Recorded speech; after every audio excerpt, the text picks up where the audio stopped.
Et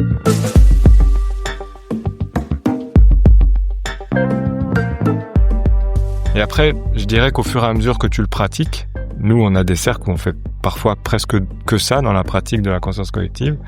Et au fur et à mesure que tu le pratiques, tu en viens finalement à avoir un regard sur ta vie aussi. Tu te vois en fait vivre ces états souffrants, tu te vois un peu, on pourrait se rapprocher de la méditation à un endroit, mais on prend comme un recul en fait. Et on voit les choses qu'on vit et on arrive à en tirer de la lumière, de la beauté et à dire ok, là je suis pris dans mon affaire, mais je vais essayer de voir le bon côté. Alors oui, c'est pas juste voir le bon côté, mais voir qu'est-ce que je dégage dans cette affaire-là. Comment je me débrouille pour m'en sortir par le haut, quoi. Qu'est-ce qu'être un homme aujourd'hui ? Ces dernières années, la parole des femmes s'est libérée et affirmée, invitant les hommes à réévaluer leur place et leur identité dans un monde où les anciennes normes ne correspondent plus aux réalités actuelles. À présent, l'homme est encouragé à se questionner, à demander soutien, à exprimer sa sensibilité et à trouver un équilibre entre force et vulnérabilité. L'intention de ce podcast est d'élargir les horizons, de revisiter les représentations du masculin et d'offrir des perspectives pour mieux se comprendre et renforcer nos liens. Je m'appelle Loïc Gernot, je suis coach relationnel et j'accompagne les hommes à mettre des mots sur leurs ressentis, à exprimer leurs besoins et à affirmer leur singularité. Dans cette dynamique, je vous propose chaque jeudi de partir à la rencontre de personnalités inspirantes qui partagent leur parcours et leurs réflexions sur des thématiques variées autour de la relation à soi, aux autres et aux vivants. Un lundi sur deux, je vous invite également à découvrir un épisode spécial avec une femme qui nous offre son regard sur les masculinités ou avec une conversation entre hommes où nous explorons ensemble des sujets profonds et d'actualité. Si ce podcast résonne pour vous, je vous invite à le partager autour de vous, à le noter sur votre plateforme d'écoute préférée et à commenter les épisodes sur les réseaux sociaux ou sur Discord. Vous pouvez également soutenir sa production en contribuant à une cagnotte participative sur Tipeee. Enfin, pour ne rien manquer des futurs épisodes, des ateliers en ligne organisés dans le cadre du podcast ou encore de mes accompagnements, vous pouvez également vous inscrire à la newsletter. Retrouvez tous les liens en description. Bienvenue sur Doma.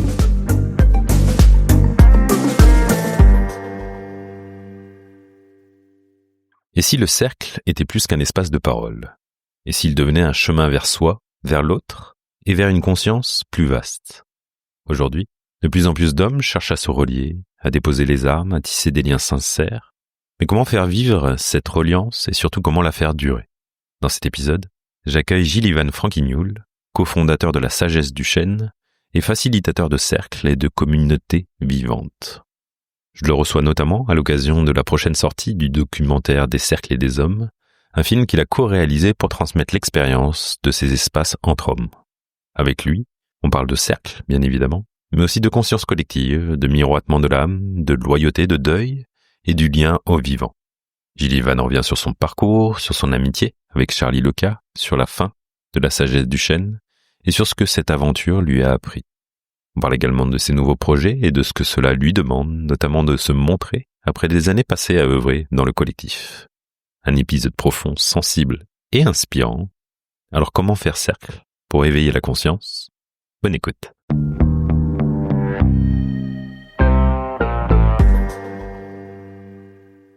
Bonjour Gilles-Ivan. Bonjour Loïc. Comme je dis, à chaque fois que j'invite un invité qui m'accueille chez lui, c'est toujours perturbant pour moi de dire bienvenue. C'est vrai. Bienvenue dans le podcast en tout cas. On s'est déjà dit bonjour ce matin en effet. Ouais, en plus, donc. Merci de m'accueillir. Je vais te dire la même chose puisqu'on est chez toi en Dordogne, du côté de Périgueux, plus ou moins. C'est ça. Et comment tu te sens ? Je me sens bien. Je me sens honoré de ta présence aussi. T'es là depuis 4 jours, si je me trompe pas. Et ça fait plaisir de te rencontrer, et en point d'orgue de faire le podcast maintenant. Je me sens joyeux. C'est le printemps pour le moment, donc je suis plutôt, je m'étonne moi-même d'être aussi souriant et joyeux tous les jours. Ouais. Pour le moment, c'est comme ça, donc c'est bien. Chouette. Et toi, comment tu te sens ? Eh ben, écoute, je me sens mou. Je me sens assez vulnérable d'ailleurs pour cette interview. Je me sens un peu la tête prise. Ouais. Et j'accueille ce moment désagréable, mais en joie de passer, c'est effectivement de te rencontrer, de découvrir ici et d'être accueilli. Et merci encore d'ailleurs. Avec joie. Et ouais. Et du coup, je trouve ça chouette effectivement de venir aussi te rencontrer via le podcast parce que c'est aussi un temps qui permet des fois de mettre en lumière des choses. Et moi, je donne toujours l'opportunité à mon invité de se présenter. Comment tu te présentes au monde, toi? Ah, c'est une bonne question. Alors, c'est vraiment le grand sujet de ma vie, je crois. Comment je me présente au monde. Je dis toujours que de formation, je suis réalisateur. Donc, c'est mon métier que j'ai appris, quoi, en sortant de l'école. Et puis, j'ai fait 10 années de cinéma et d'audiovisuel en Belgique, dans une boîte de production que j'avais créée moi-même, avec des amis. Et puis, j'ai déménagé en France il y a maintenant... Alors depuis 2-3 jours qu'on se connaît, t'as vu que j'étais pas très bon en date, donc il y a maintenant un certain nombre d'années. Non, je pense que ça fait 10 ans plus ou moins que j'ai déménagé en France, d'abord dans la région de la Drôme, où j'ai aussi rencontré Charlie, avec qui j'ai donc créé La Sagesse du Chêne à la suite de cette rencontre. Et aujourd'hui, je dirais que je suis actif en tant que facilitateur de groupe. J'accompagne aussi des hommes et des femmes dans leur transition et dans leurs défis de vie. Et puis aujourd'hui, je dirais que mon grand dada, ou en tout cas le grand sujet de mon étude je dis bien de mon étude parce que je crois on reste en tout cas pour certains des éternels étudiants. Et mon grand sujet d'étude, c'est la conscience collective, le miroitement de l'âme, et puis les cercles d'hommes, mais aussi les cercles en toute de toutes sortes. Par exemple, tout à l'heure, tu parlais de ton état vulnérable. J'espère que notre petit cercle à deux va permettre de le transmuter. On sait que l'espace du cercle, c'est la transmutation. Donc voilà, je dirais que aujourd'hui, c'est mon activité principale d'animer un nouvel espace à côté de la Sagesse du Chêne qui s'appelle Nouvel Élan. Et puis aussi, là où on est dans une grande ferme, une ancienne ferme périgourdine, qui a été qu'on a acheté il y a quelques années, dans laquelle on essaie de développer ce qu'on appelle une communauté vivante, donc un groupe de personnes. Alors pour le moment, on a des hauts et des bas, on est un peu moins nombreux pour le moment, mais c'est les aléas de la construction d'un groupe et de la construction d'une ambiance. Oui. Et l'idée, c'est ça, de développer cette communauté vivante qu'on appelle le fil d'or. Donc pour le moment, je suis installé ici avec Lorraine, ma compagne, et puis Emmanuel, et puis on a aussi une autre femme qui est pas très loin de nous, qui n'habite pas sur le lieu, mais qui fait partie prenante du projet aussi, qui s'appelle Marina. Et voilà, ça prend du temps. T'as fait le tour ce matin, t'as vu que c'était quand même un domaine relativement grand. Donc j'ai quand même de quoi faire, je dois dire. Donc voilà. Ouais, merci pour cette présentation. On va parler un peu des différentes choses que t'as évoquées et notamment faire le lien entre ton passif de réalisateur et tu l'as évoqué, la sagesse du chêne. C'est effectivement ça, avec un lien, un ami qu'on salue, Joss, pour laquelle je suis venu te voir notamment, qui est donc la sagesse du chêne.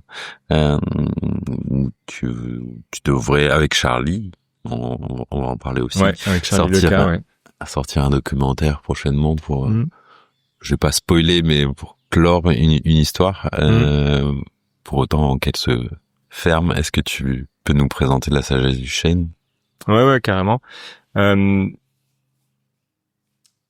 j'ai toujours évolué dans des groupes et dans des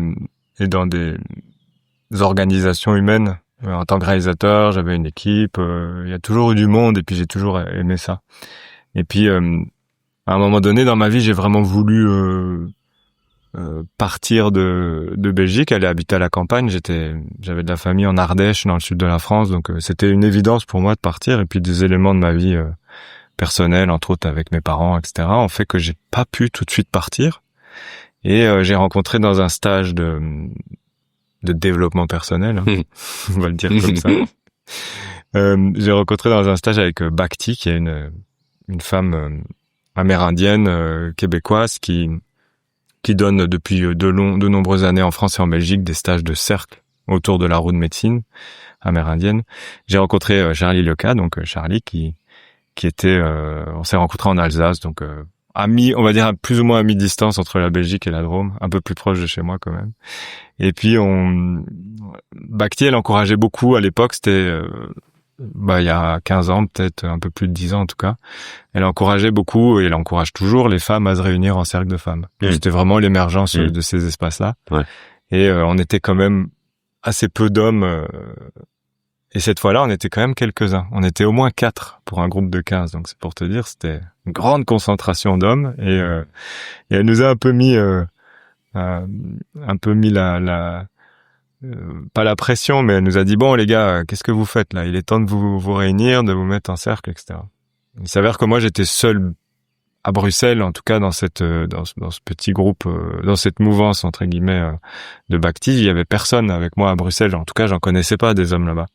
Et Charlie, il était venu avec si je me trompe pas, avec son père. Je suis pas sûr qu'il était avec son père à ce stage-là, mais soit ils avaient ça en commun avec son père, et puis un ami aussi, Sébastien, qui aujourd'hui est parti, mais ils ont monté un clan d'hommes à Saillant dans la Drôme à la suite de ce stage et à la suite d'une quête de vision qu'on a fait l'été qui a suivi, aussi organisée par Bhakti. Donc elle gérait une quête de vision homme pour on était une quinzaine d'hommes dans les montagnes des Pyrénées. Et ça aussi, elle nous a dit, après vous allez vous en occuper vous-même de la quête de vision, parce que je vais pas faire ça des années et des années. Vous êtes bien gentils. C'était la deuxième qu'elle faisait. Et donc Charlie a créé avec deux autres hommes, a créé un cercle d'hommes, mais quand même assez engageant. Donc on l'appelait le clan, dans le sens où c'était au minimum 24 heures tous les mois quasiment dans la forêt. On dormait au début on a dormi dehors, et puis après on a dormi dans un tipi, et puis c'était vraiment quand même, tu vois, c'était pas des soirées, quoi. 3 heures, quoi. Voilà, c'était engageant, quoi. Et puis ça faisait vraiment donc je reviens, moi j'étais toujours à Bruxelles à ce moment-là.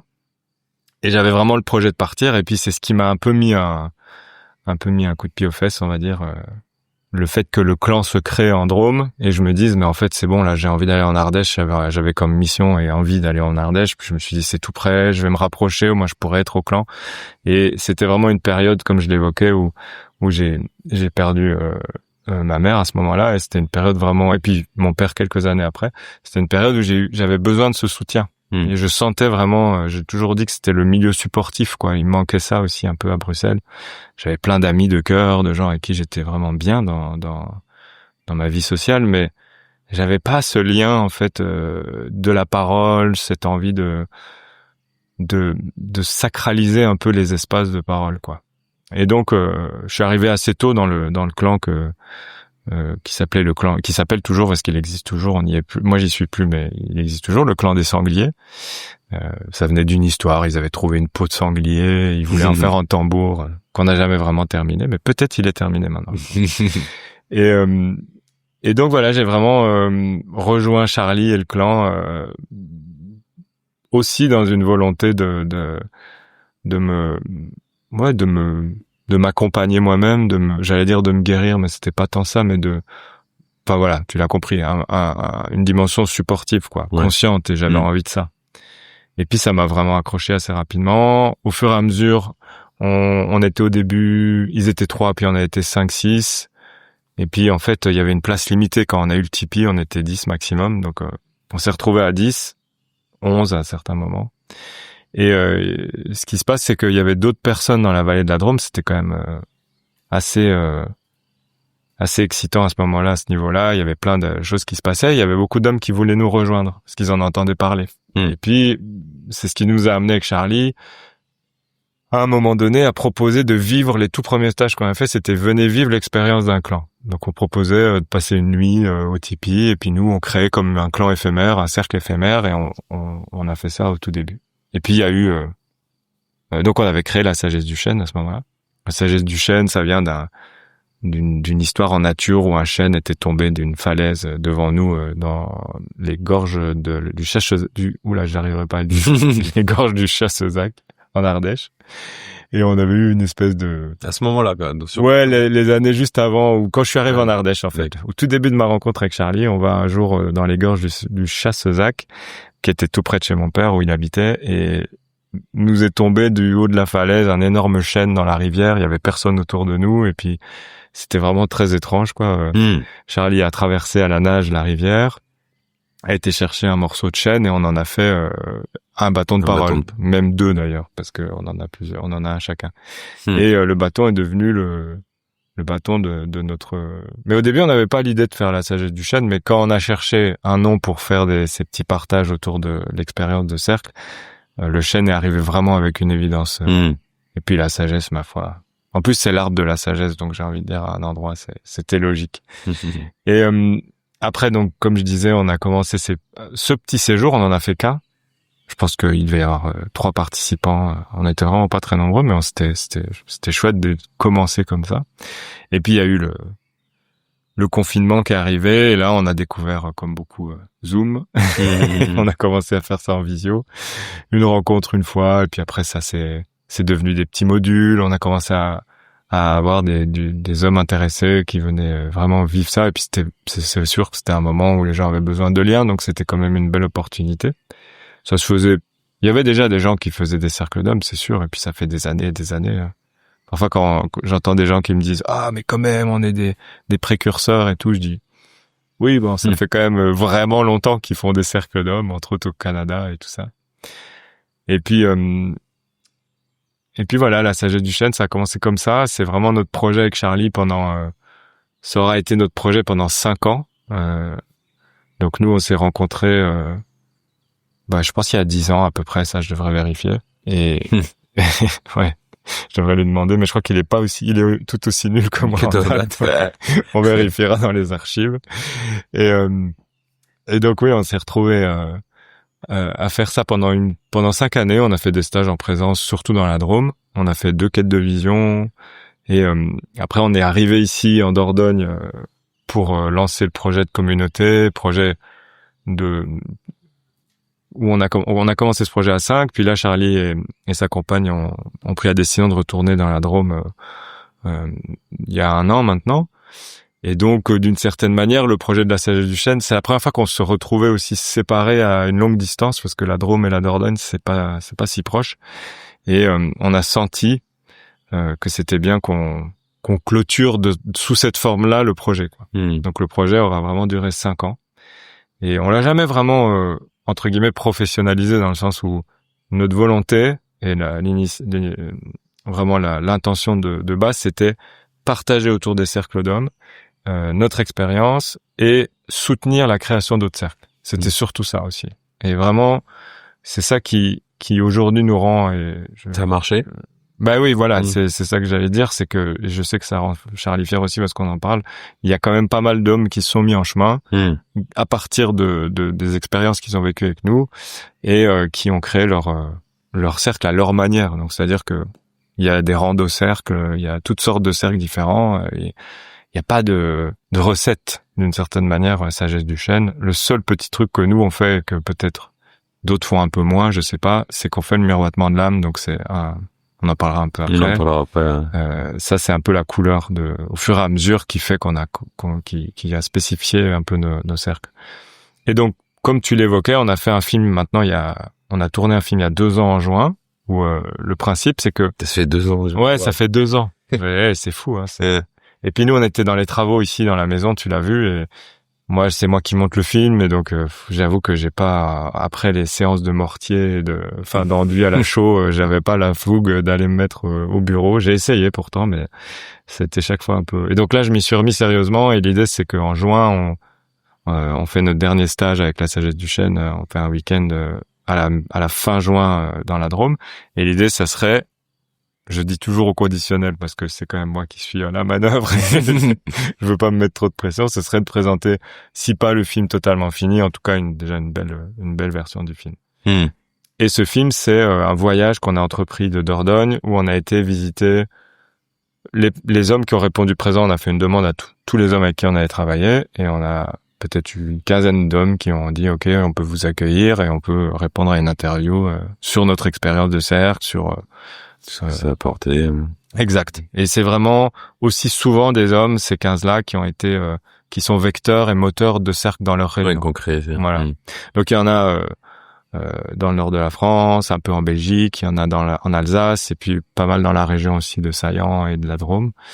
Et voilà, ça fait vraiment je pense que ça va faire une belle galerie de portraits. Nous, on est parti du coup avec Charlie et Joss Tout le Monde dont tu parlais dans l'intro, qui est notre link, notre point de contact. Un ami commun. Voilà.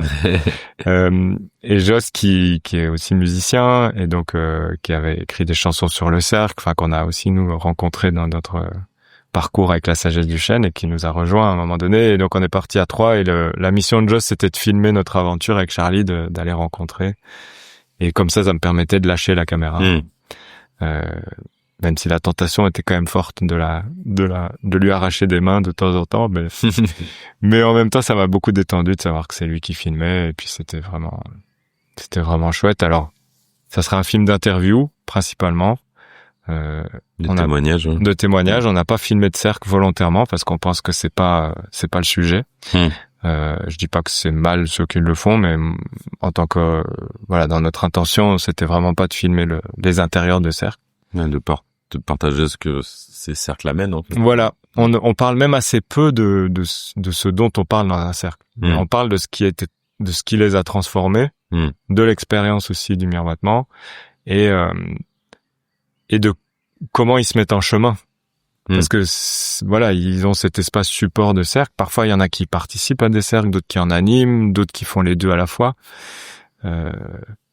Et donc, c'est vraiment une galerie de portraits d'hommes très variés qui sont tous des hommes vraiment merveilleusement engagés et d'une manière simple et humble, et voilà. Des gens qui s'accrochent aussi, je fais encore ça en petite parenthèse, je pense à un là qui s'accroche dans des territoires qui sont pas très propices à la création de cercles. Si on en a discuté ensemble l'autre jour, mais il y a des territoires en France et en Belgique aussi qui sont plus propices que d'autres, où il y a plus où ces pratiques sont plus développées. Et je pense à un qui est dans le film, Nicolas, qui est en Alsace, vraiment dans le vignoble alsacien, et qui s'accroche. C'est une preuve de foi incroyable. Nicolas, on le charrie un peu toujours avec ça, mais il s'accroche à faire ses cercles et il continue, et puis il va y arriver, j'en suis sûr. Mais voilà, ça c'est aussi des belles preuves de foi et de courage, en fait. Ne pas se décourager, de continuer. Voilà. Et le film s'appelle Des cercles et des hommes. Voilà, t'allais le dire. J'allais le dire. Et du coup, cette fin qui, tout doucement, arrive, comment tu la vis, comment vous la vivez avec Charlie, comment déjà elle a été actée, et comment, tu la vis, qu'elle arrive. Écoute, elle a été actée, ça a été une fin pour la sagesse qui était très évidente pour nous deux. Parce que, en fait, c'était amusant quand on est parti faire le film il y a 2 ans. J'ai justement, en entendant des interviews, on s'était interviewé nous-mêmes sur l'intention avant de partir. Et on parle vraiment de ça. Et moi, je l'ai laissé dans le film d'ailleurs pour le moment où je dis que c'était clair pour Charlie et moi que en partant, on savait plus trop où on allait avec la sagesse du chêne. On arrivait à un point où on n'avait pas envie comme je disais, de trop le professionnaliser. On avait envie que ce soit un espace support. Et puis en même temps, il y avait des hommes qui voulaient plus des formations, enfin qui comment dire, que ce soit plus formaté, tu vois, que ça devienne vraiment on est facilitateur de cercle d'hommes et tout. Puis nous, ça nous tentait pas trop parce que on a tous les deux une vision initiatique du travail de développement et personnel et interpersonnel. Et dans ce travail initiatique, il y a pas un diplôme à la fin, il y a pas quelque chose qui nous valide, quoi, d'une certaine manière. C'est peut-être une erreur, mais en tout cas, c'est pas la vocation de la sagesse du chêne. Voilà, c'est notre vision dans ce travail-là.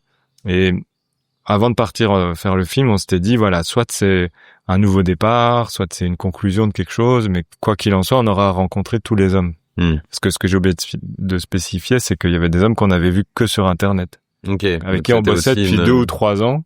Justement, Nicolas en Alsace, on l'avait jamais rencontré. Et c'est la première fois qu'on l'a rencontré. Puis on a mangé dans sa famille, avec sa femme, ses enfants. Enfin voilà. Donc c'était quand même chouette de pouvoir les voir en vrai et d'aller dire, OK, on est en ligne, mais on va en fait se voir en vrai aussi parce que il faut quand même qu'on ait l'occasion de se voir.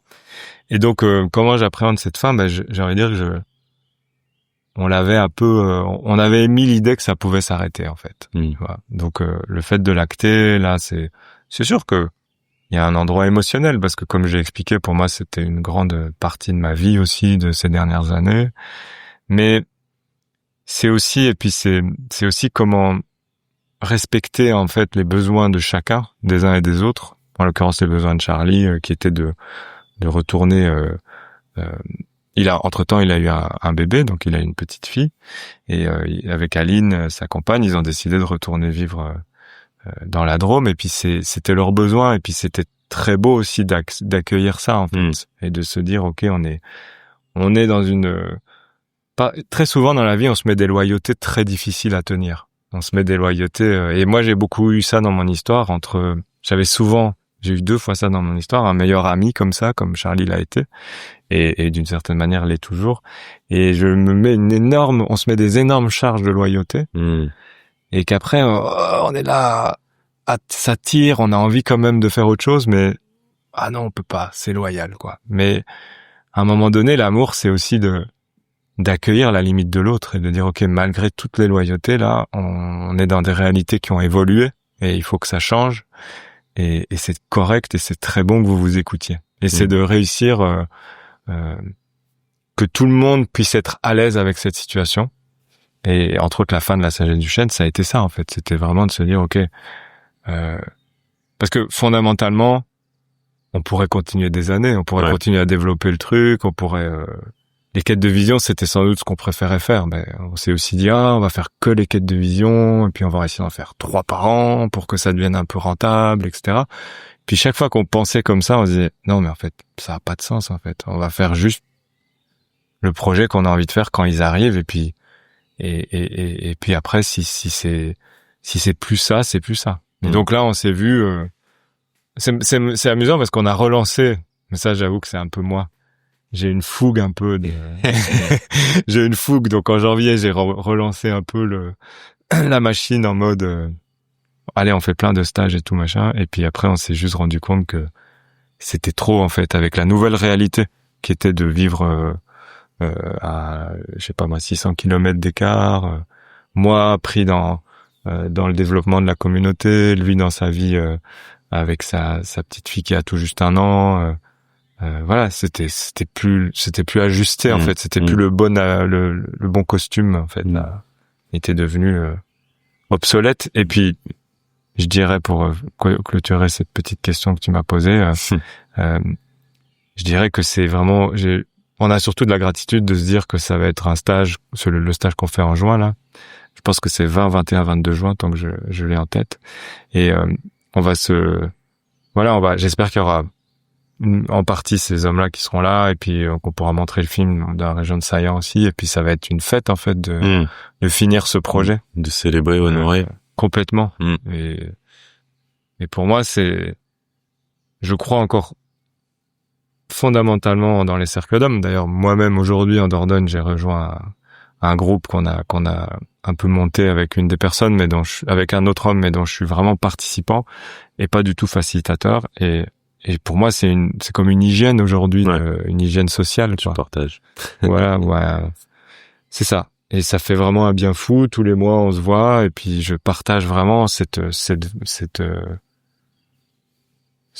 appel en fait. Et il y a plein d'initiatives. Je pense au masculin sacré, à ton travail autour des podcasts. Il y a plein d'initiatives dont je suis vraiment honoré. Puis en fait, je sais que il y en a plein d'autres qui le font, et puis c'est boule de neige, c'est exponentiel quoi. Donc ça a l'air.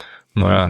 Donc il faut être confiant là-dedans. Nous, Charlie, il va se concentrer sur son travail de facilitateur en conscience collective, et puis pareil, moi je fais de l'accompagnement en conscience collective, et c'est aussi relié aux hommes et aux femmes dans des espaces un peu mixtes et dans l'individuel. Donc C'est juste qu'on a trouvé un autre costume et que pour le moment, ça va être des voies un peu parallèles parce qu'on reste très très lié en fait à notre espace de conscience commun, on va dire. Mais voilà. En gros, comment je me sens, plutôt bien en fait. J'ai l'impression que ça va me libérer aussi un espace pour autre chose, tu vois. T'imagines? C'est qu'à un moment donné, ça libère de l'espace. J'imagine.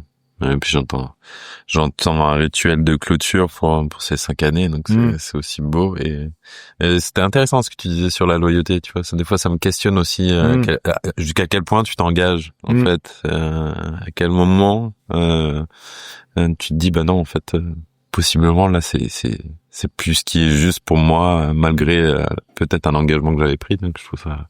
Ouais, c'est vraiment intéressant. Ça peut être aussi les loyautés dans les familles, on en parle souvent dans ces trucs-là, mais puis ça peut être vraiment c'est très beau la loyauté comme valeur sacrée, mais il y a un endroit où ça peut être très pas handicapant, mais ça peut un peu venir rigidifier le vivant quoi en fait. Et faut le remettre à sa place. Et par curiosité, le fait que tu montes le documentaire actuellement là depuis quelques mois, ça te fait quoi de revoir des témoignages? Est-ce qu'il y a des je sais pas, des prises de conscience ou des choses que peut-être que t'avais pas capté au moment du tournage de ces témoignages et là que tu réalises peut-être dans le montage? Ouais, d'autant que pendant le tournage, c'est moi qui tournais les interviews pour le coup. Et du coup, j'étais pas toujours à l'écoute à 100%. Pleinement, ouais. Voilà, t'inquiète, quand je t'interviewe, je sais que ouais, je vois très bien. Alors imagine ça avec l'image en plus. Tu dois gérer l'image. Donc c'est sûr qu'en réécoutant les interviews, d'abord c'était amusant parce qu'on a vraiment fait les interviews d'une manière on faisait un tour de météo, on va pas vraiment le mettre dans le film, mais on a fait des interviews comme jamais j'en avais fait dans ma carrière, quoi. Tu vois, où normalement t'arrives, t'as pas beaucoup de temps, plac, les gens en fonction des gens que t'interviews, parce qu'il y a des quidam aussi qui peuvent être un peu stressés, que tu dois rassurer et tout, mais là on a vraiment fait un tour de parole avant, c'était très marrant, une météo, une petite méditation. Donc j'ai surtout pris conscience du soin qu'on avait apporté à ces interviews. Et du coup, du lien qu'on avait avec les personnes interviewées. On n'interviewe pas juste des gens, des témoins de quelque chose. On interviewe des frères de travail, de développement. Donc, vraiment, c'est pour ça, c'est très beau. Le lien qu'on a avec ces hommes-là et qu'on aura toujours, en fait. Ça, j'ai vraiment pris conscience de ça. Et je dirais que c'est amusant parce que c'est il y a 2 ans et pour la plupart de ces hommes, on est toujours en lien. On a toujours un cercle mensuel avec une petite dizaine de ces hommes-là. Donc je les vois encore évoluer en fait, et je vois leur histoire évoluer. Et puis eux aussi, on a témoigné de la fin de la sagesse du chêne avec eux. C'était vraiment notre groupe support aussi par rapport à ça. Et je dirais que ce qui me touche aussi, c'est ça, c'est de les voir continuer à évoluer. De voir le chemin accompli, j'ai vraiment de la gratitude pour ça. Et puis, les témoignages autour du miroitement sont assez ouf. J'avoue que, entre autres, je pense à un particulier qui sera dans le film, où il y a vraiment des prises de conscience et les premières fois que les hommes vivent cette expérience du miroitement, il y en a pour qui ça fait des effets un peu fous, quoi. Ça réchauffe le cœur, mais au sens propre comme au sens figuré. Au sens figuré plutôt. Et ouais, c'est vraiment chouette de se replonger dedans. J'ai d'ailleurs pas encore filmé, j'ai pas encore vu tout le monde et j'aimerais bien. Très bien, tu m'aides beaucoup à faire un lien directement sur la prochaine question. Ouais, je l'avais fait un peu. Ouais. On est pros tous les deux. Ouais. Le miroitement de l'âme, qui, comme tu l'as dit, était. Non, toujours au cœur de la une des pratique, spécificités de la sagesse du chêne. Qu'est-ce que t'appelles le miroitement de l'âme? Alors, le miroitement, c'est vraiment donc nous avec Charlie, après qu'on ait eu tout l'enseignement de Bhakti, de cette femme amérindienne, autour plutôt des traditions, comme je disais, ou de médecine amérindienne et tout ça, tous les rituels reliés à ça, les fêtes, c'était vraiment super beau. Et puis ça a été vraiment le terreau de l'enseignement et de ce qu'on partageait dans la sagesse du chêne, à notre manière, parce que Bhakti elle nous mettait des comment dire, des grosses pattes d'ours là, des bonnes claques avec sa grosse patte d'ours. Elle se reconnaîtra en disant non, vous faites vos propres rituels. Qu'est-ce que c'est que ça de prendre mes rituels? Bon, au début, elle était un peu choquée, puis on a bien compris que c'était pour notre bien. Mais donc, on le faisait vraiment à notre sauce, quoi. Comme par exemple, la quête de vision, c'était une trame qu'on avait en tête, mais on l'a vraiment fait à notre sauce. Ensuite, moi, j'ai rencontré, et Charlie juste après, Cristallin Toulek, qui est un enseignant québécois, aujourd'hui canadien, mais d'origine française. Il vit pas au Québec, c'est pour ça que je me reprends. Il vit à l'ouest du Canada. Et Cristallin, c'est lui qui vraiment a conceptualisé, on va dire. C'est un ostéopathe de formation. Il travaille. Il a plein de casquettes. Il est coach en PNL. Il est astrologue. Enfin, plein de casquettes. Il accompagne beaucoup les gens. Et il a conceptualisé la conscience collective et le miroitement de l'âme comme outil de cette conscience collective pour créer un espace relationnel vraiment sain et vibrant, justement pour pouvoir relationner et faire du développement interpersonnel, on va dire. J'aime bien toujours dire que c'est comme l'étape d'après du développement personnel. Ok, on travaille nous, notre lien à nous, et après on travaille le lien aux autres en fait. Alors dans des groupes éphémères ou dans nos familles, dans nos habitats, dans nos entreprises, etc. Et c'est vraiment faut pas s'arrêter au lien à soi, quoi. Parce que sinon, on rate un peu l'expérience et l'aventure humaine, en fait. Et justement, dans tous les endroits un peu écolieux, dans toutes les nouvelles initiatives, il y a tellement de soins et d'outils mis pour vraiment essayer de faire en sorte que ça se passe bien. On parle souvent j'aime pas le mot, mais tu sais, le PFH, là, le problème, le putain de facteur humain, comme on dit, qui fait que, c'est un peu ce dont on parle pour dire que les groupes explosent, quoi. Parce qu'à un moment donné, humainement, on s'en sort pas, on supporte pas, du coup, on remet tout en cause, on revend, on se barre, on se déteste. Et en fait, c'est comment on va, grâce au miroitement aussi, je vais revenir au miroitement parce que là, je m'égare un peu, grâce au miroitement, comment on va réussir à créer justement un schéma et un environnement relationnel qui va permettre à des entreprises humaines comme les communautés vivantes, comme des habitats ou des entreprises, quelles qu'elles soient, à pouvoir vraiment fleurir et rester et permettre aux humains de se développer, en fait, entre eux. Et ça, c'est quand même énorme. J'aime bien dire aussi, on est tous thérapeutes les uns des autres, avec ou pas la casquette de thérapeute, on s'en fiche, on est tous thérapeutes de notre famille, de notre voisin. Donc le miroitement, c'est un outil, on l'appelle aussi le yoga relationnel un peu, c'est marrant. C'est un outil qui permet si tu veux, dans un cercle, on va dire classique, il y a ce bâton de parole, si on utilise le bâton de parole, qui est de venir déposer notre histoire, déposer ce qu'on a envie, ce qu'on traverse. Voilà, ce qu'on traverse, la dimension émotionnelle, mais ça pourrait être aussi une réflexion ou ce qu'on veut. Et souvent on dit on parle en jeu, enfin tu sais, il y a peut-être on pourrait les renommer, mais je parle en jeu, je ne commande pas non plus ce que vient de dire l'autre, etc., etc. Donc c'est aussi, et c'est très bien, et on utilise beaucoup cette méthode-là, entre autres dans la météo, d'essayer d'éviter de commenter toujours ce que vient de dire celui d'avant et de donner son avis et tout ça. Il y a comme des niveaux en fait à acquérir. Et l'écoute, c'est déjà un premier grand niveau pour certains. Et nous, dans le miroitement, ce qu'on propose, quelqu'un partage ce qu'il veut. Et ensuite, souvent on le fait en petits groupes, c'est quand même plus efficace en petits groupes de 3 ou 4, mais on l'a déjà fait en groupe plus grand.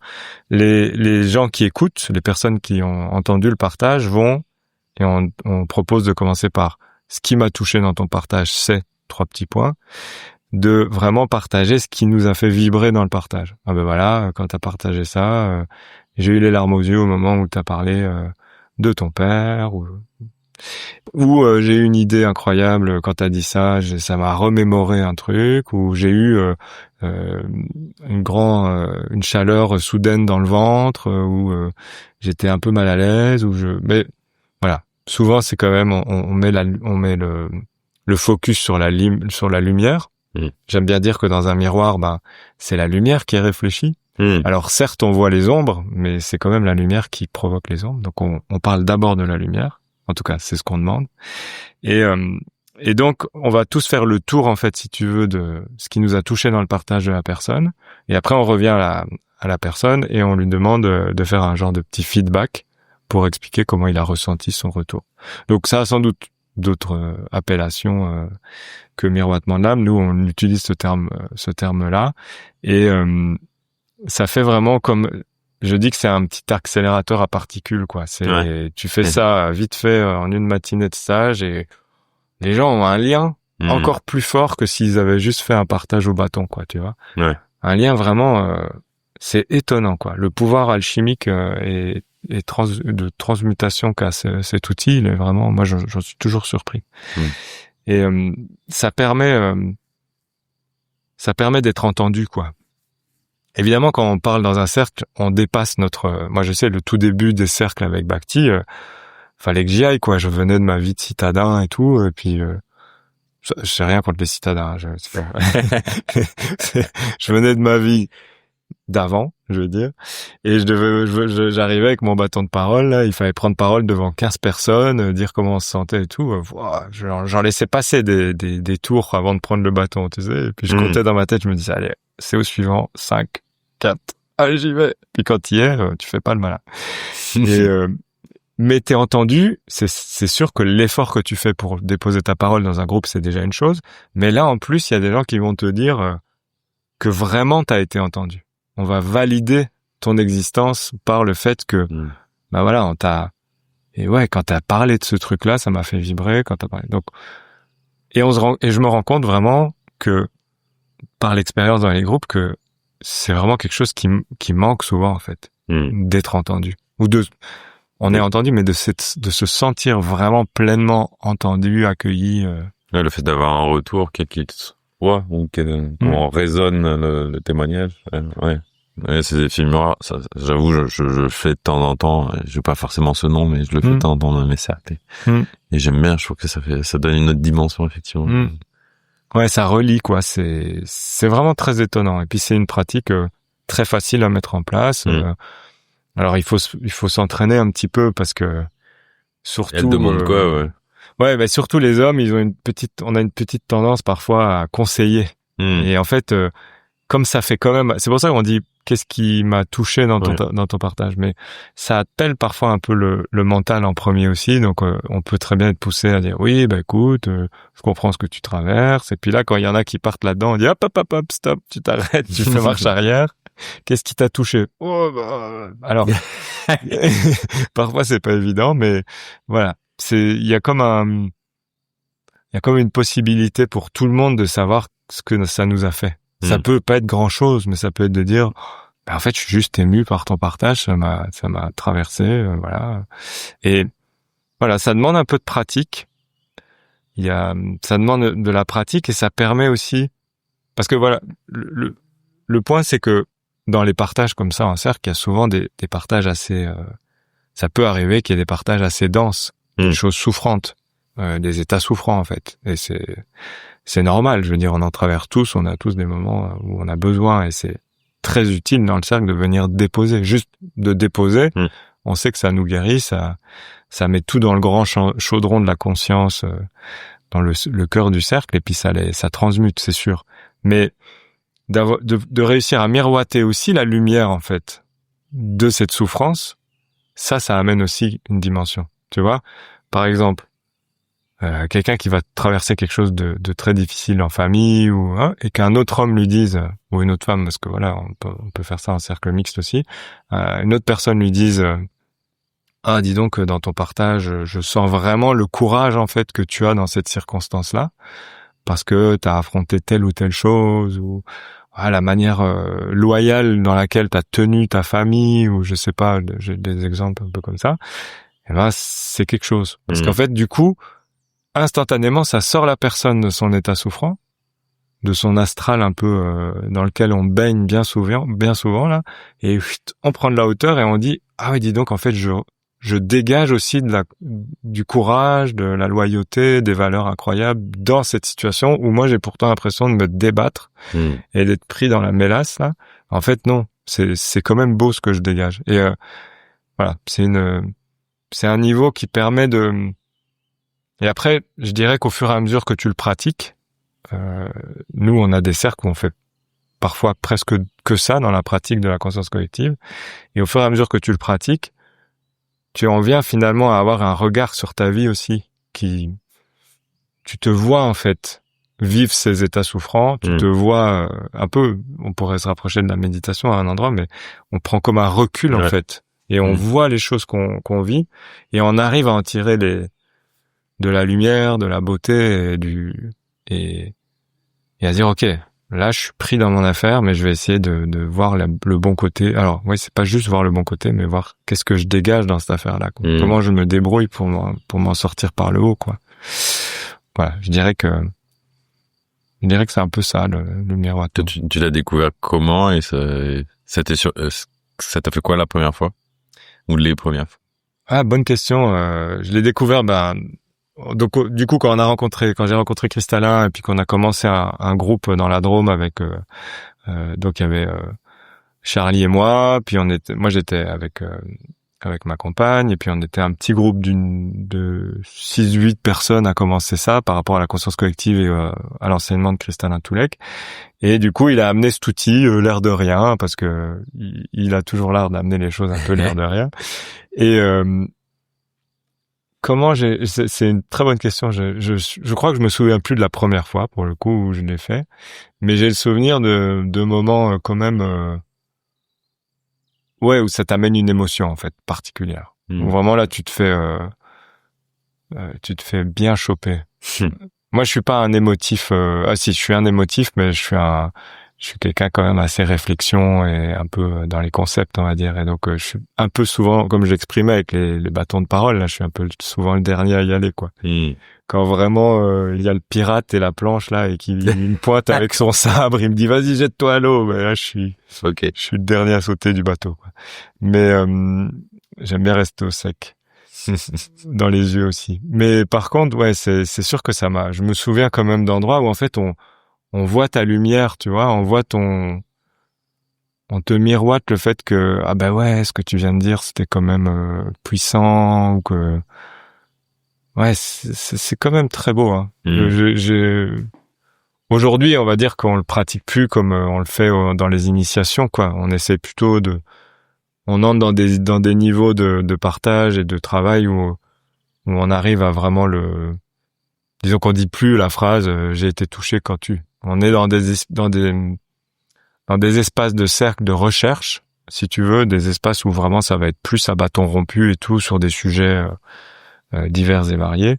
Et puis on arrive à amener dans la posture, à être dans le miroitement en permanence, quoi. Et donc en fait à amener la chose vers le haut, quoi, à faire monter la vibration de l'échange aussi intellectuel, en fait. Oui, c'est quand même, tout ça est quand même relié à un espace spirituel, intellectuel, de réflexion, quoi, conceptuel. C'est sûr que voilà, je peux pas me renier, quoi. J'ai quand même cet espace-là. Mais c'est un point intéressant, ça, parce que je ferai une petite parenthèse là-dessus, si tu veux bien, parce que c'est vraiment quelque chose que m'a amené Cristallin. J'étais dans le domaine du développement personnel, et entre autres avec Bhakti, on faisait des rituels en nature, tu vois, aller dans la forêt avec des trucs vraiment super, avec une intention, se relier à des éléments, à des directions, etc. Et puis quand tu revenais un peu en partage, il y avait des femmes, je dis des femmes parce qu'il y avait presque que des femmes dans les stages. Il y avait des femmes qui avaient des visions incroyables, qui voyaient couler la sève dans l'arbre, tu vois, enfin des trucs incroyables. Puis moi, j'avais pas vraiment des perceptions folles comme ça, tu vois, j'étais plutôt à me dire j'ai réfléchi à des trucs, est-ce que c'est correct? Puis Bhakti, elle a une grande capacité à vraiment faire taire ton mental aussi, et puis aujourd'hui, je dirais qu'avec Cristallin, il m'a réconcilié à un endroit avec un endroit du mental. C'est-à-dire que j'ai vraiment l'image qu'on a dans nos trois pôles énergétiques, que ça soit la tête, le cœur et le ventre. On a un endroit qui nous tire vers le bas et un endroit qui nous tire vers le haut dans chaque pôle. Et donc dans la tête, dans la réflexion, j'appelle ça, je dis parfois sacré mental, mental sacré, c'est qu'on a un peu les deux en fait. C'est qu'il y a un mental qui nous pollue et qui fait qui nous empêche, qui est relié à nos fausses croyances, etc. Et puis un mental lumineux, incroyable, qui nous fait avoir des idées fantastiques, qui fait que les groupes humains peuvent aussi avoir des idées incroyables et tout. Et il faut pas le minimiser, quoi. Il faut qu'on reprenne possession de ce mental-là. Et c'est pareil pour le reste, quoi. Je veux dire, aujourd'hui, j'ai fait un article sur le choix du cœur et puis sur le fait que est-ce que notre cœur nous guide toujours au bon endroit? Tu vois, on nous dit toujours c'est le cœur qui doit te guider. Oui, mais parfois ça nous guide à des endroits où on n'a pas spécialement rationnellement envie d'aller et c'est pas toujours correct de suivre à tout prix le cœur. J'appelle ça la dictature du cœur. Ben oui, il y a un peu les trois pôles, si tu veux, le pôle ventre, cœur et réflexion. Le ventre, on va dire que c'est l'intuition, quoi, c'est l'intuition d'action. Eh bien, dans ces trois pôles-là, il vaut mieux essayer de suivre la part lumineuse de ces trois énergies plutôt que des endroits qui vont nous amener, dans des zones un peu qui sont à explorer aussi, je dis pas, mais qui nous tirent pas vers le haut, pour parler simplement. Donc la réconciliation que j'ai eue avec Kristana et par le miroitement en fait, si tu veux, mes partages qui étaient quand même assez mentaux. À un moment, on m'a dit ouais, mais ça vraiment, ça m'a vraiment tilté cette idée-là, ce concept. Et je me suis dit oui, en fait, j'ai pas tout de suite besoin de voir l'aura ou de comprendre, de voir les flux d'énergie ou non, en fait, je peux aussi juste avoir des bonnes idées. Et c'est vu par les autres et ça sert le monde, quoi. Et ça, moi, je sais que ça m'a beaucoup fait du bien, ça m'a beaucoup apaisé, et je pense que ça va, dans le domaine un peu du développement personnel, c'est pas mal de le rappeler. Ouais. Que ce mental-là, où on en a besoin aussi, là. Et il est temps qu'on se réconcilie avec lui et qu'on le comprenne bien la différence entre les deux, là. Ouais, ça me parle. Et du coup, je suis curieux, avant que tu sois dans ces espaces relationnels de conscience collective, et du coup, tu parles de ce mental. C'était quoi ta carrière avant tout ça? Et tu parlais aussi tout à l'heure dans les cercles, tu vois des hommes qui se mettent en chemin. Et du coup, je suis curieux de comment il s'est fait ce lien entre cet avant et aujourd'hui, et comment toi tu t'es mis en chemin. Super, merci. Ça m'a fait un frisson quand t'as parlé de ça. Bon signe, ou alors c'est que j'ai froid. Non, je crois que c'est bon signe. Comme quoi, je vois pas les auras, mais j'ai parfois des petits élans nerveux. Non, c'est une très très bonne question parce que c'est relié justement avec la reconnaissance que j'ai eue grâce à Kristallin de mon mental sacré d'une certaine manière. Je vais le dire comme ça vu qu'on vient d'en parler. Il a comme outil à côté du miroitement de l'âme, il a aussi on a une genre de modèle de personnalité comme ça se fait dans beaucoup de j'allais dire de traditions mais de pratiques et de méthodes. On a un modèle de personnalité et dans ce modèle, qu'on utilise assez souvent dans les groupes et justement pour faciliter un peu les espaces de groupe, il y a deux personnalités l'avantage de ce modèle, c'est que c'est un modèle complémentaire. Souvent, les modèles, ils sont un peu opposés. Tu vois, ça va être, t'es ça, mais t'es pas ça parce que c'est l'ombre de machin et tout. Et là, je dis pas que c'est mal, mais en tout cas, le modèle de Kristallin, il est vraiment complémentaire. C'est la conscience collective. Donc, c'est comment on arrive à agencer, à être tous les six profils. Mais en même temps, dans un groupe, on va tous prendre un rôle de ces 6 profils. Bref, je vais pas entrer trop dans le détail, mais je prenais cet exemple-là pour dire que moi, dans le modèle, au début, je me suis positionné comme artiste. C'est une des énergies du modèle. Et pour moi, c'était clair. Parce qu'en fait, j'avais fait une carrière de réalisateur et depuis mes 18 ans ou mes 15 ans, c'est mon rêve. Donc, je suis un artiste, quoi. Je fais des photos, j'ai de l'inspiration, je filme. Alors, j'ai jamais vraiment réussi comme artiste, dans le sens... et d'ailleurs c'est très intéressant dans le sens comme un artiste peut réussir, où il y a un agent qui vient le voir, ou des gens qui s'occupent de sa carrière et tout. Moi j'ai toujours jusqu'à mes 35 ans pleurniché un peu sur ça en disant mais je comprends pas, mes photos elles sont quand même bien, et puis en fait je trouve personne, puis mon film j'ai un peu raté, enfin j'ai pas non plus réussi à 100%, bref, mais j'avais quand même cette construction de me dire mais oui non, je suis un artiste, j'écrivais un peu, j'aime bien écrire, j'aime bien la poésie, voilà, la musique. Et puis en fait, il m'a laissé me positionner. Bon, il me connaissait pas plus que ça, mais je me suis vraiment positionné au début du travail, artiste. Il y avait des petites figurines, on les positionnait sur le cercle. Et puis au fur et à mesure, je me suis vraiment rendu compte que j'allais en face, en fait. Et le modèle en face, le profil en face, c'est le profil du scientifique. Et c'était clairement là que je devais être, tu vois, mais clairement. Super étonnant. Et là, j'ai vraiment fait, mais ouais, mais en même temps, on se rend bien compte que très souvent, les gens se cachent, en fait, dans le profil d'en face, quoi. Parce que c'est un endroit qui est quand même confortable, mais en même temps, ça nous permet aussi de pas aller assumer complètement la part qu'on doit assumer, quoi.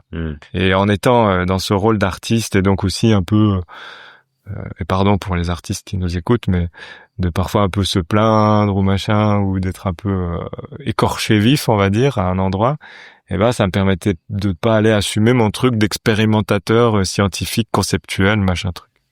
Donc là, je fais un peu je parle de moi en fait. Je dis, je m'excuse auprès des artistes, mais je parlais pas d'eux, je parle de moi quand je parle d'écorché vif et de plainte. Et donc oui, je dirais que toute ma carrière avant, je l'ai un peu évoqué au début, c'était vraiment, j'ai toujours aimé et j'ai toujours rêvé de créer un groupe. Ça pour les astrologues, c'est un peu ma dimension Verseau, quoi. C'est vraiment c'est ce désir de fraternité, de vraiment créer des communautés, des groupes et de travailler dans des groupes.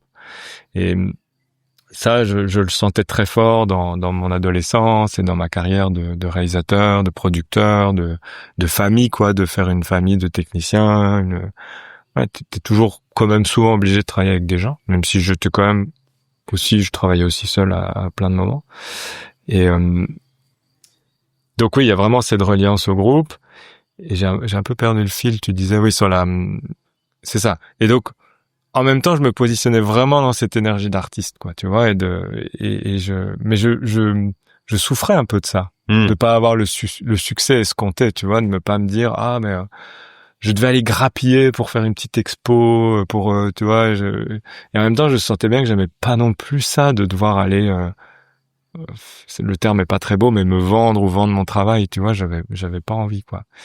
Et donc quand quand j'ai changé vraiment de direction, j'ai découvert ce mental sacré entre guillemets, ou le fait que conceptuellement c'était ok d'avoir ces idées-là et que je sentais que j'avais des idées, que j'avais envie de les mettre en place, tu vois, de créer de créer des choses. Et donc voilà, je me suis réconcilié avec ça. Et aujourd'hui, je dirais que dans mon activité, moi j'adore écrire. Donc mon activité d'écrire des articles comme je fais maintenant, et puis à côté de ça, j'ai aussi tout un travail quand même d'écriture sur un roman et sur un travail que j'ai recommencé il y a une année. Ce travail-là, je sais qu'il est très important, mais j'y mets beaucoup de la vibration, mais aussi j'y mets une nouvelle vibration, si tu veux. Et je suis beaucoup plus apaisé avec ça maintenant, en fait, vraiment. Ouais, Et tu posais la question sur les autres hommes aussi, sur Non, je te posais, tu disais que dans les cercles, tu voyais des hommes se mettre en chemin. Moi, j'étais curieux de savoir à quel moment tu considères t'être mis en chemin, vu que c'est aussi un peu, ce podcast, c'est aussi des hommes en chemin. Bien sûr. Je pense que, j'ai l'impression que ce qui me venait, c'est que dès qu'un homme déjà s'assied en cercle, il se met en chemin à un endroit. Ouais. On parle souvent de déposer un peu les armes, là, tu sais, Moi, je me rends bien compte que la première fois où je me suis assis et que j'ai accepté d'être sur le plancher des vaches au même niveau que des hommes et des femmes dans un cercle, et que j'ai partagé juste mon histoire, il y a un endroit où là, tu sens que le chemin, il s'ouvre, en fait. Dire comment c'est arrivé, voilà, moi, on m'a emmené dans un premier cercle, je me suis fait emmener par quelqu'un, et puis après j'ai pris goût tout de suite. Et les hommes qui arrivent à la sagesse du chêne, ils sont quand même déjà dans une recherche pour la plupart. Parce qu'il faut pousser la porte d'un endroit où on propose des cercles d'hommes et tout ça, et voilà, donc tu vois bien, on prend quand même des gens qui ont déjà eu envie d'avoir un recul sur leur vie, sur leur carrière, ou qui ont eu des événements traumatiques ou des choses plus. Donc ils sont quand même déjà dans une démarche en fait spirituelle, ou dans une démarche même sans dire spirituelle, dans une démarche de développement. C'est ça. Après, ouais, il y a vraiment, il y a pas de modèle. Hein. Tout le monde est unique, et puis c'est ça qui est beau, quoi. Et depuis le début de l'épisode, là, on a parlé. Tu as parlé beaucoup de conscience collective. C'est quoi la conscience collective, ou comment tu l'as définie? C'est bien. C'est une définition en mouvement, parce que justement, j'ai fait une petite vidéo là-dessus où je disais, c'est une définition, c'est la mienne, en fait, par rapport à d'autres personnes qui en auraient d'autres. Je pense que c'est un terme de sociologie à la base, mais qui a été finalement assez peu utilisé, et que Kristallin a pris pour expliquer un peu ce que j'ai un peu nommé le développement interpersonnel. Comment on peut développement relationnel. Voilà, arriver à se développer dans des groupes conscients, qui ont une volonté de conscience, et qui travaillent ensemble au développement des uns et des autres. Donc pas que à son développement, mais au développement de son collègue, Et pour moi, il y a un endroit vraiment très contemporain, et un défi énorme qui est de travailler ensemble, on l'a dit tout à l'heure, et de vivre ensemble, et de se développer ensemble, et d'être autonome ensemble, en fait. Et tout ce qu'on propose, tout ce que moi je vois de la conscience collective, c'est plein d'outils qui permettent au groupe, mais c'est une méthode comme il y en a d'autres, tu vois, et puis il y a plein de méthodes qui travaillent là-dessus, sur la dynamique collective, la dynamique de groupe. Et nous, c'est une méthode qui est basée sur le miroitement, sur la reconnaissance par les autres de ton leadership. Donc tu vas chercher ton leadership toi-même, ou tu crois que tu as un leadership à un endroit, mais tant que les autres t'ont pas dit c'est ça où t'es vraiment bon et c'est là qu'on a besoin de toi, bah tu peux toujours courir de l'imposer aux autres. Enfin, parfois ça marche, on l'impose par la force, mais non, là c'est vraiment. Donc tu vois, il y a quand même toujours une dimension de miroitement aussi. En fait, il y a un miroir des autres, et je dirais que c'est aussi se dire que dans l'engagement aussi du travail de développement, c'est de on le dit souvent aux hommes de la sagesse du chêne, qui entre deux cercles qui peuvent redescendre, remonter, comme moi aussi, hein, tu vois, avoir des hauts et des bas. On dit, mais reliez-vous, quoi, en fait. Restez en lien avec les autres hommes, mais aussi avec d'autres groupes. Trouvez-vous des groupes, trouvez-vous des enseignants, restez dans l'apprentissage, restez dans la conscience et dans on appelle ça la communauté de conscience. Restez dans un espace communautaire conscient. Même si c'est pas des gens qui vivent au même endroit que toi, tu vois, ça peut être j'en connais un qui fait des cercles avec des anciens camarades du lycée, enfin voilà, d'avoir vraiment un cercle support, un peu, c'est ce que je disais. Et donc je dirais que la conscience collective, c'est acquérir des outils comme le miroitement, comme le cercle. Voilà, le cercle, par exemple les modèles de personnalité, comme j'ai expliqué, divers outils qui te permettent de gérer aussi ton émotionnel, tes histoires, ton histoire personnelle, etc.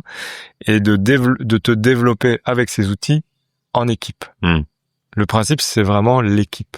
C'est conscience collective, quoi. Donc c'est aller chercher aussi des messages spirituels, ou des messages là je vais pas avoir l'air trop mystique, mais des messages nous dans la sagesse du chêne, on aime bien dire l'esprit du groupe, tu vois, les messages du groupe et du collectif, aller les chercher ensemble, quoi. Aller voir qu'est-ce qui nous inspire ensemble, parce que comme je l'ai exprimé tout à l'heure par rapport aux 3 énergies dont j'ai parlé, ma conviction à moi, c'est qu'on acquiert à chaque fois qu'une partie du message.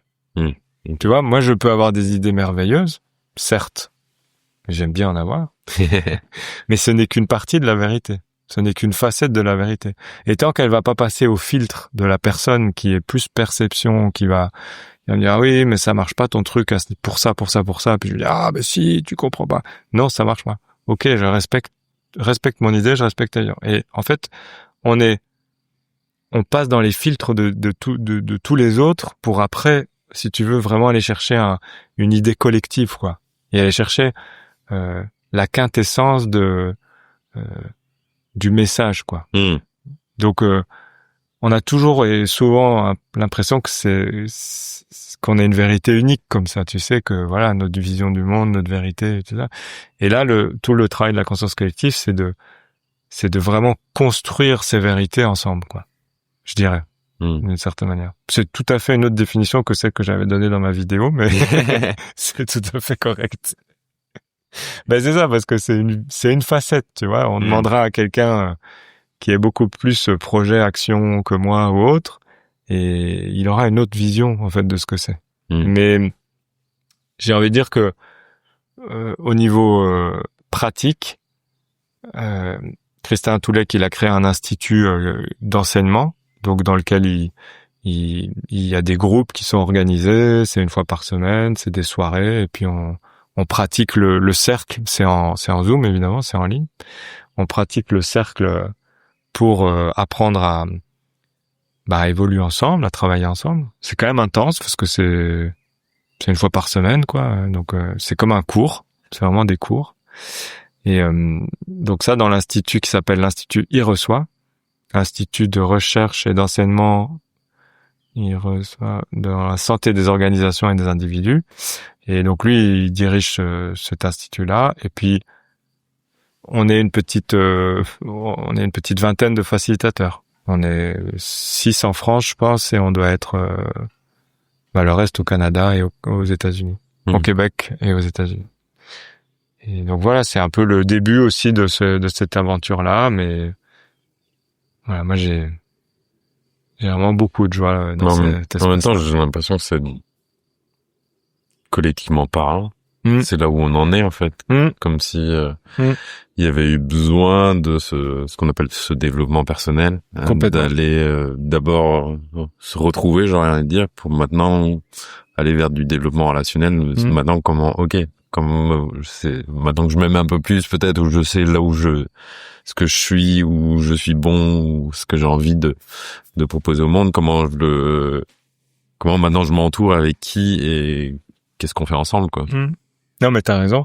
Et c'est même vraiment surprenant parce que je lisais une revue d'un autre groupe, d'un groupe franco-suisse de recherche spirituelle comme ça, et ils sont arrivés ils sont quasiment, c'est vraiment étonnant. Je lis parfois des trucs d'eux et j'ai l'impression que c'est nos discussions à nous alors qu'on n'est pas connectés, tu sais. Et c'est là qu'on voit vraiment la vibration de conscience générale du monde qui évolue, et puis tout le monde connecte à ces espaces-là. Parce que c'est comme une radio, quoi. C'est-à-dire que Pause de Radio est en train de changer de fréquence et on se connecte tous à la même fréquence quand même, en fait. Et on va l'oraliser d'une manière différente, mais le sujet, et que moi j'aime vraiment bien, sur lequel j'aime bien insister, c'est vraiment de se rassembler, quoi. C'est de faire le travail en groupe. Alors c'est marrant, on se sépare avec Charlie d'une certaine manière, et puis je parle de se rassembler. Mais on se sépare dans la sagesse du chêne, mais en fait on est dans la conscience collective tous les deux aussi. Mais on n'est pas que tous les deux, justement, tu vois. On travaille à une vingtaine. Et donc c'était comment d'ailleurs de passer d'avoir l'habitude de travailler en duo à un groupe? Ben c'est très très riche parce que voilà, notre duo, il était très efficace. On connaissait très bien comment on fonctionnait à deux. Et puis même, on facilitait à deux. Donc, on était face à face dans le cercle. Et puis, Charlie avait vraiment un rôle de tenir l'énergétique et de vraiment d'ancrage. C'est quelqu'un de merveilleusement... un endroit, il est centré, il est très calme. Et il amène vraiment comme une puissance, quoi, ouais. Puis moi, je m'occupais un peu de l'ambiance, tu vois, un peu, je partais un peu dans des histoires conceptuelles, et puis tout le monde le dira, c'est mon côté belge, hein, j'ai mon côté un peu d'humour, là, qui remonte tout le temps, donc, il y avait vraiment notre duo qui fonctionnait vraiment. Puis même quand on conceptualisait les projets ou les stages, tu vois, c'était vraiment. Moi, on allait se promener, je balançais des idées, puis lui il triait, il disait oui, non. Puis on gardait l'essentiel, on les reformulait ensemble, et puis après on avait le truc, et c'était réglé en 1 heure, quoi. Tu vois. Donc on savait très bien comment ça fonctionnait. Et en groupe, je dirais que c'est encore plus riche en fait, parce qu'on va connecter à des endroits vraiment plus avec d'autres couleurs, et puis on va pouvoir aller chercher d'autres espaces relationnels, quoi. Donc et puis aussi homme-femme, tu sais, donc c'est aussi un endroit. Les années qu'on a passées ici à construire la communauté avec Charlie, c'est ça, c'était vraiment très très riche. C'était c'est des années vraiment incroyables, quoi. Et ça, c'est toujours de l'expérience pour la suite. Tu vois, ça met toujours les bases à la suite, même si on n'imagine jamais en arrivant que ça va se passer comme ça. On n'imagine jamais la fin. Tu sais, c'est comme dans une histoire d'amour. On peut pas te dire si t'imagines la fin, t'y vas pas, quoi. C'est un peu ça. Mais non, c'est très riche. Et puis en fait, c'était assez vite après la sagesse du chêne, quand ça a commencé, qu'on a rencontré aussi l'enseignement de la conscience collective, et au fur et à mesure, on a enrichi nos cercles avec le miroitement, avec la conscience collective, avec l'énergétique aussi, tu vois, avec comme je dis, les 3 énergies de connexion, parce que encore un exemple, tu peux pas demander dans un cercle à un groupe de faire que du conceptuel il y a des gens, ils vont adorer, ils vont avoir envie encore plus, explique-nous des trucs et tout. Il y en a, après 1 demi-heure, tu les as perdus. Parce qu'ils regardent par la fenêtre, ils ont envie d'être dans la nature. Et puis d'autres encore, ils veulent qu'on parle de leurs affaires et de leur émotionnel, là, tu sais. Donc, je caricature un peu, mais c'est très important de nous. Et puis, en tant que facilitateur, on a des prédispositions. Mais de comprendre qu'on doit créer des contenants qui nourrissent les 3 espaces, ça c'est super important aussi. Et du coup, si t'es 3 facilitateurs avec 3 modèles énergétiques un peu différents, génial, tu vois, parce que alors tu peux vraiment offrir une offre plus complète quand je dis une offre, oui, un contenant plus complet, une manière de proposer voilà, qu'à un moment donné, la personne qui a envie de se lever, aller se balader, il se lève, il va se balader, quoi. Tu sais, c'est ok, en fait. Il faut qu'il soit bien. Et si lui, c'est son besoin. Et au clan, on faisait ça déjà, nous, avec les sangliers. À un moment donné, il y en a qui disent, on va faire une rando, là, pendant 2 heures. Alors, t'en as qui avaient pas envie d'y aller, tu sais, ils étaient fatigués, ils bâillaient sur leur canapé, sur leur matelas gonflable, là. Mais t'en as qui ont que envie de marcher, quoi. Et eux, il faut que t'arrives à les asseoir aussi pour parler autour du feu, quoi. Donc, c'est un juste dosage. Ça va te parler, ça, la voix du milieu, un peu. Oh oui. L'équilibre. Oui, ok. Ouais.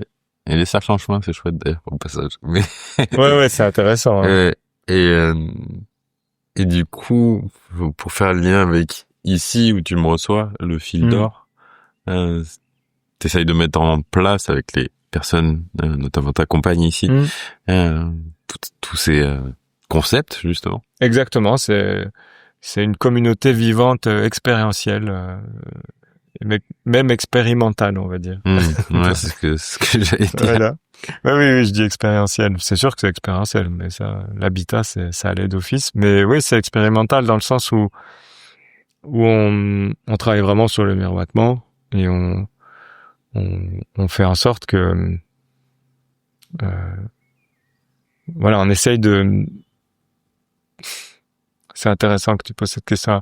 C'est relié à la fois à la conscience collective, notre lieu, parce que c'est sûr qu'on est tous avec ces outils-là, on se comprend, donc on parle un langage commun par rapport à ça, et ça nous permet en effet de faire avancer le projet avec ces outils-là. On n'a pas beaucoup d'outils de gouvernance partagée, de choses comme ça. On a vraiment l'outil de s'asseoir en cercle, de parler et de voir ce que le message du moment nous amène, quoi. Par des méditations collectives ou des choses comme ça. Et puis on co-construit toujours un peu la suite de l'aventure à 1, à 2 semaines, à 3 semaines. Et puis voilà, on va voir où ça nous emmène. Si ça tombe, ça nous emmène qu'on sera plus là dans 2 ans, et puis ce sera correct aussi. Mais pour le moment, on est là. On est du coup, on est encore tous, à part du coup Charlie et Aline qui sont partis. À part ça, on est tous partie prenante encore du projet. Et malgré tout, on y voit vraiment, comme je l'ai dit, hein, même toute l'aventure de ces 3 années où il faut imaginer, on est arrivé, on a tous déménagé de l'autre côté de la France, on a dû retrouver des boulots, on a dû rénover la moitié de la maison. Entre-temps, Charlie et sa compagne ont eu leur fille, donc il y a eu vraiment une aventure bien colossale là, tu sais, au niveau énergie de ce que ça demande, quoi. Et puis en même temps, c'était comme de le faire tranquillement, en fait. Tu vois, de se dire, ok, c'est ça que nous amène la vie, c'est comme ça, et on a des bons outils pour justement gérer l'émotionnel autour de toutes ces aventures là, et on respecte le temps, on gère nos états. C'est aussi très important de gérer son état émotionnel, quoi. Pareil dans un cercle. Hein. C'est ce que je trouve très intéressant. Si on prend une organisation, quelle qu'elle soit, on va beaucoup parler d'organisationnel, de logistique, de fonctionnel finalement. Et là, à travers ce que tu partages, moi j'ai l'impression que le fait justement de mettre surtout l'accent sur le relationnel, ça change tout. Ouais, mais c'est ça l'expérimentation. C'est qu'on met vraiment l'accent sur l'ambiance, en fait, sur l'ambiance humaine et sur le relationnel, comme tu dis. Du coup, c'est moins de l'extérieur, ça paraît avancer un peu moins vite, en tout cas pour le moment. Bon, on a eu quand même un bon moment où on a fait les travaux et que ça a été relativement vite, mais il y a comme un côté où l'ambiance et le relationnel, comme tu dis, c'est le cœur du sujet, hein. Parce que si on travaille c'est comme dans une entreprise, tu sais, si on travaille vraiment et qu'on est tous en souffrance là, bah oui, on va peut-être produire et tout, mais à quel prix, en fait? Donc là, le relationnel, il est avant tout. Et l'objet, en fait, du pourquoi on est réunis, c'est-à-dire l'habitat collectif, le fil d'or, la communauté, elle est évolutive. Donc si à un moment donné, la forme ne correspond plus au fond, eh ben on la transforme, en fait. Et on dit, ok, ben là, en fait, on va s'arrêter, on va changer d'endroit, on va faire comme si, il y en a qui partent, il y en a qui arrivent. C'est avant tout il y a la volonté commune de faire les choses ensemble, mais après, on est des humains et on doit être vraiment très, très attentif à notre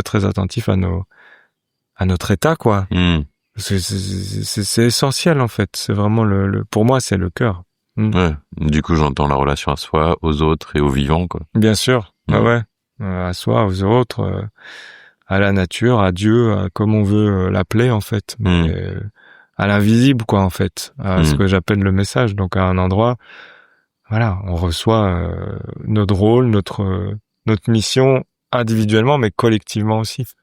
Donc, c'est pas tout, hein, d'être à l'écoute de ça non plus, hein, et donc c'est ça, tu mets vraiment le doigt dessus, c'est le vivant, vraiment on l'appelle comme on veut, hein, c'est le vivant, la nature, Dieu, le grand tout, l'invisible, la Pachamama, dans tous les groupes on a un nom différent, mais voilà, si l'invisible nous guide quelque part, on est tenu de l'écouter, en fait.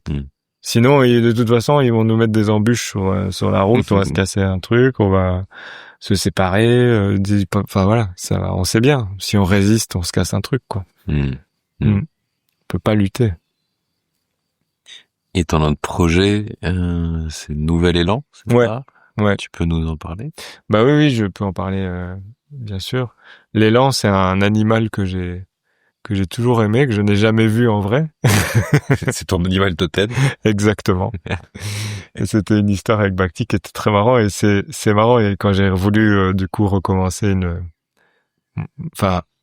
officialiser mon activité d'accompagnement, parce que j'accompagnais déjà plusieurs personnes depuis un moment, mais elle n'était pas officialisée, et l'élan ça correspond bien à mon énergie actuelle, quoi, ce nouvel élan. Et puis mon animal totem est arrivé dedans. C'est un animal très endurant qui est capable de courir sur des longues distances. Pas très vite, mais longtemps. D'ailleurs, je fais de la course à pied maintenant. Et ouais, le nouvel élan, c'est vraiment c'est pour moi, j'ai envie de mettre en place déjà un espace d'accompagnement. C'est un espace de partage que je voudrais faire sous forme de conférences, de journées de partage un peu sur les thèmes de la conscience collective et comment mettre au service sa connexion spirituelle unique au service du groupe et de l'humanité. Donc c'est vraiment des journées en fait que je vais programmer là à partir de septembre, des journées de partage et de conférences, ateliers. Et puis il y a tout un volet où là j'ai osé commencer à filmer des vidéos aussi où j'explique un peu. J'ai bien osé parce que c'est jamais simple. Enfin, il y a des gens pour qui c'est plus simple que pour d'autres, mais moins pour toi. Ouais, accepter de passer de l'autre côté de la caméra et d'offrir sa vibration aux autres en fait. Parce que voilà, on est tous porteurs d'une vibration et tout le monde a une vibration à offrir à certains qui sont récepteurs de cette vibration. En tout cas, c'est ce que moi je pense. Et donc voilà, j'ai créé un peu une série de petites vidéos. Je suis au début, mais ça commence à venir et ça sera vraiment basé sur la conscience collective, sur les outils dont j'ai parlé aujourd'hui, sur la connexion spirituelle, sur le miroitement. Donc voilà, c'est un peu ça. Et mes articles, ça traite aussi de ça, mais avec peut-être plus tout ce qui est dans la newsletter, dans la folette, c'est vraiment plus relié à des expériences personnelles ou des inspirations, c'est mon côté artiste un peu. Donc voilà, Nouvel Élan, c'est un nouveau projet. Comme tu l'as compris, c'est un challenge aussi pour moi de faire un projet en mon nom, entre guillemets, seul, parce que j'ai vraiment toujours eu une volonté d'emmener le groupe et donc de me perdre dans le groupe. C'est le côté... Vous te cachez. Voilà, le vous me cachez. On se noie dans la fraternité et dans le groupe, tu vois, c'est qu'on est bien, comme ça on ne voit pas trop, et puis en même temps... Et ça, vraiment, c'est en même temps merveilleux. Enfin, tu vois, c'est toujours porteur de la face, des deux faces de la pièce, quoi. C'est en même temps merveilleux de travailler à la fraternité et en même temps, si tu te perds dans le groupe, bah, jamais tu fais connaître ta vibration, justement. Et ça a été un très gros processus pour moi ces dernières années. Et là, je sentais qu'il était l'heure d'y aller, donc j'y vais gaiement. C'est ça qui fait que je suis vraiment d'une belle énergie pour le moment. Je sens que c'est honorer cet espace-là c'est en même temps challengeant de se dire, ok, oui, mais bon, je parle de conscience collective et je suis tout seul. Ça fait bizarre, mais en même temps, vous avez compris, c'est une démarche et c'est une posture, en fait. T'as compris, c'est ça. Et puis c'est pas non plus, voilà. Donc j'ai beaucoup de joie de faire ça et de continuer à accompagner des hommes et des femmes dans ces espaces de compréhension d'eux-mêmes, quoi, en fait. C'est bien de dire compréhension parce que moi je vais vraiment dans ces espaces-là, quoi. Des séances c'est conceptuel, quoi. Mais voilà. Apparemment on m'a déjà dit que ça marchait un peu. J'espère. Voilà. Merci. Et ouais, tout doucement vers la fin et bon, m'est venue cette image. Je crois que au Pays Basque où je vis, les Basques vont souvent faire un tour. Il y a une sorte de rituel où ils vont planter un gland au pied de l'arbre à Garnica. Et du coup, je sais pas, la sagesse du chêne, ça m'a connecté à ça. Quelle graine t'aimerais planter pour...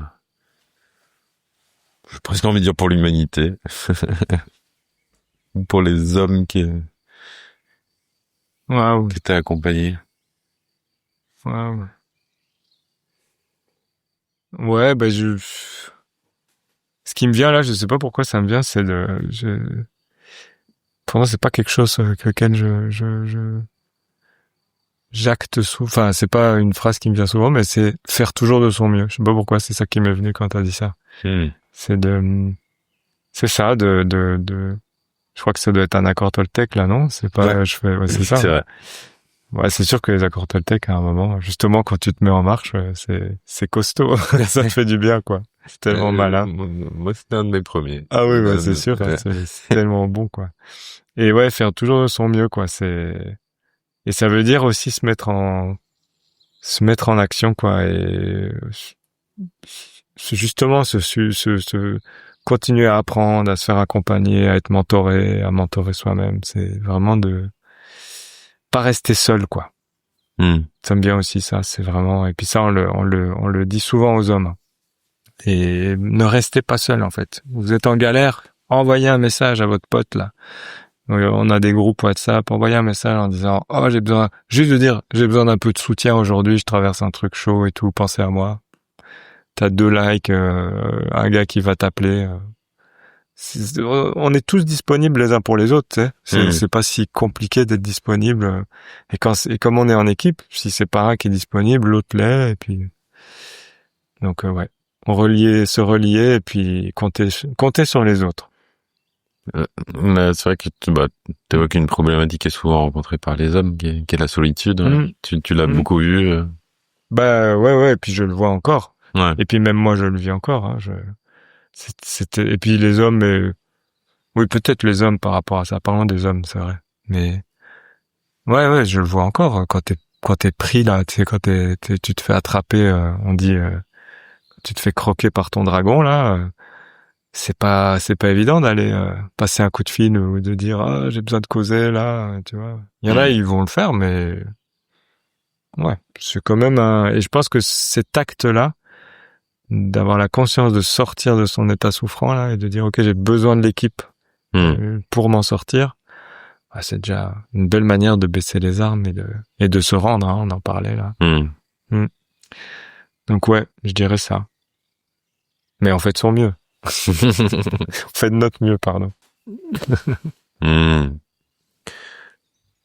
Tu veux rajouter un mot avant qu'on se... Non, mais moi je te remercie, Loïc, c'était très intéressant de parler là 1h30, mais enfin, je sais pas combien de temps, mais de aussi discuter en amont, de se rencontrer, de faire partie de tes beaux portraits. J'espère vraiment que tu trouveras encore des beaux sujets. D'ailleurs, je t'invite à aller à contacter Charlie, tu auras sa vision, ce sera bien parce qu'on est une équipe, donc tu pourras avoir les deux volets. J'espère qu'il va pas dire l'inverse de moi. Et puis voilà, non, moi c'était un très bon moment, je te remercie vraiment, je salue ton engagement pour la cause et puis pour le travail de conscience. Merci pour ça. Merci pour tes mots. Et avant de partir, ouais, du coup, le dernier stage de la sagesse du chêne, fin juin, c'est ça? Ouais. 21-22. 20-21-22, je crois que c'est vendredi, samedi, dimanche. C'est 20-21-22, ouais. Toutes les infos sont sur le site qui est encore actif. Ouais. On n'a pas fait page blanche. Ouais, c'est un esprit du cercle, hein, c'est notre stage de base. Tous les hommes peuvent le rejoindre. Oui, tout le monde peut venir, même des gens qui sont pas encore en lien avec nous. C'est vraiment sur un lieu dans les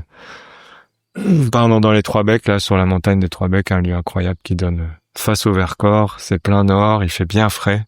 Et vraiment, c'est chez nos amis Agnès et Nina là-haut, et on est vraiment à la maison. Donc c'est vraiment ça va être un beau moment. En plus, il y a le film. D'ailleurs, je vais aller bosser, là. Ouais. Et du coup, ouais, des hommes et des cercles qui, j'espère, sortira bientôt, qu'on puisse regarder ça. Bah, le truc, c'est que Joss est censé aussi faire un peu la musique et tout, mais comme il va être papa, là, dans les jours qui viennent, on verra. Il y aura peut-être pas encore la musique finale, mais on s'en fout, c'est évolutif. Mais en tout cas, il y aura un projet qui va sortir bientôt, c'est sûr. Ouais. C'est un engagement et puis c'est aussi une manière de rendre hommage et de supporter tous les hommes qui ont cheminé, quoi. Et de témoigner au monde de ces espaces, ouais. Ouais, ça va être bien. C'est sûr. Yes. Voilà, plein de beaux projets. Yes. Merci beaucoup, à toi. Eh ben, merci. Et puis, à très bientôt. À bientôt. Salut. Salut.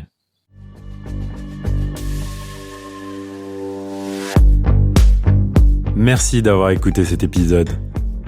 Si vous avez aimé, n'hésitez pas à en parler autour de vous ainsi qu'à le partager sur vos réseaux sociaux. Vous pouvez aussi donner une note sur votre plateforme de podcast préférée. Enfin, si vous avez des suggestions, des remarques ou encore des idées d'invités, n'hésitez pas à m'envoyer un message via le site domahome.fr ou encore sur Instagram, domahome podcast tout attaché. À bientôt pour un nouvel épisode.